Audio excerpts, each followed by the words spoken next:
nyo ba tumanggap ng gawad mula sa Philippine Finance and Business Awards and Outstanding Achievers ang Net25? Oy! Well, congratulations! At ang Radyo Agila Anchors, congratulations! Huwag na ho nating banggitin ang kanilang mga pangalan. Sama ng loob. Kinongratulate nyo, tapos hindi yung Hindi ba banggitin ang pangalan? Ano natin ha, yung mga video, ibablur natin sila. Sabi ni Ate Madam Weng i-blood niyan. Hindi. Talaga na. Magagalit si Madam Weng. Huwag babanggitin ang pangalan, tsaka ibablur yung photo. Ano yan? Suspect? Ayan, suspect ba kami? Ang photo ay mula kay Jim Tejano.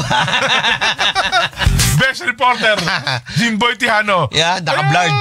Eto na. Oh, alam sino mo ba yan? kung sino mga nakatanggap ng award? Sino ba yan? Mga anchor ng Net25 at Radyo Agila. Alam mo kung sino? Sino yan? Bukas nyo malalaman. Parang ayaw talaga bagitin eh. Walang handaan dyan. Wala naman kasi nangyayari. Pwede ba namang puro na lang tayo basa rito? Hindi man lang tayo makamantikaan sa nguso nito. Unahin na natin mula sa pinakakuripot. Mautangan pa tayo niyan eh. Wedge ko dyan! Congratulations! Wedgie Bang! Eto, galante medyo eh. Aha. Erlo Bringas? Ba, may award dyan? Wow! Wala mo yun sa inabahaba ng papandesal ka naman, Erlo? Erlo.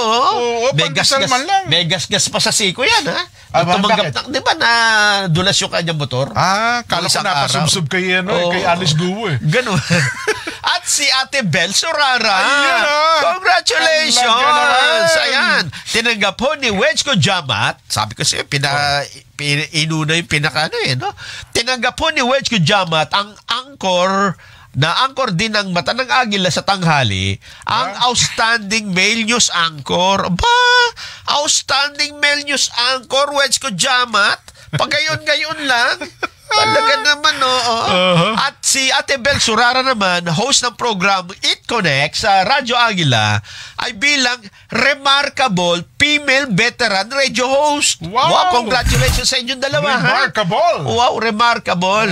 Si Erlo Bringas naman, na reporter ng Net25 at host din ho ng programang Checkpoint 1062 sa Radyo Agila, ay bukas ho namin sasabihin kung bakit siya nagka-award.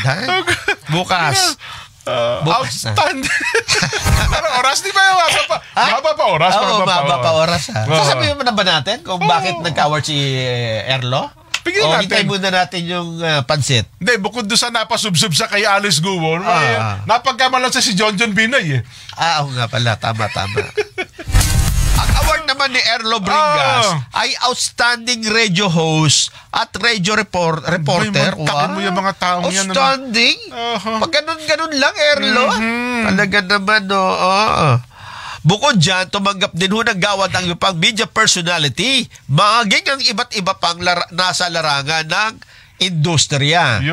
Akala ko ba ibablurred natin yung kanilang mga larawan? Ito, pakinggan nga natin ang kanilang mga pahayag ng mga suspect.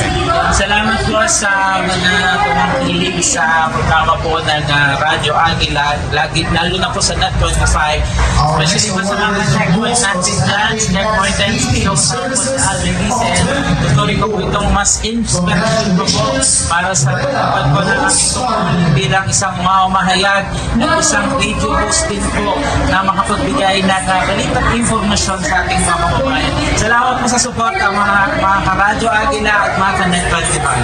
Yan, I share this award sa Radyo Agila family ko, as a Net25 family ko, and of course, sa mga programang I-Connect at Kapitbahay na Kapitbahay. Sa inyo po ang award na ito at syempre sa aking pamilya. Ang mga anchor, reporter, host at mga radio announcers natin sa Net25 at Radyo Agila, tunay na may pagmamalaki, natatangi at higit sa lahat pang-international, sapagkat ang mga pagkilalang ito patutoo ng ating dedikasyon, ng ating pagsisikap, ng tunay na serbisyo para sa bayan, ang maghatid ng maaasahan na papanahon at mapagkakatiwalaang mga balita sa pamamagitan ng mga mapagkakatiwalaan at kinikilala at tinitingala ng mga tagapagbalita. Mabuhay Philippines Finest Business Awards. Mabuhay ang Net25, La Visual Corporation Service Channel. Mabuhay Radyo Agila Net25. Maraming salamat sa mga pagkilala.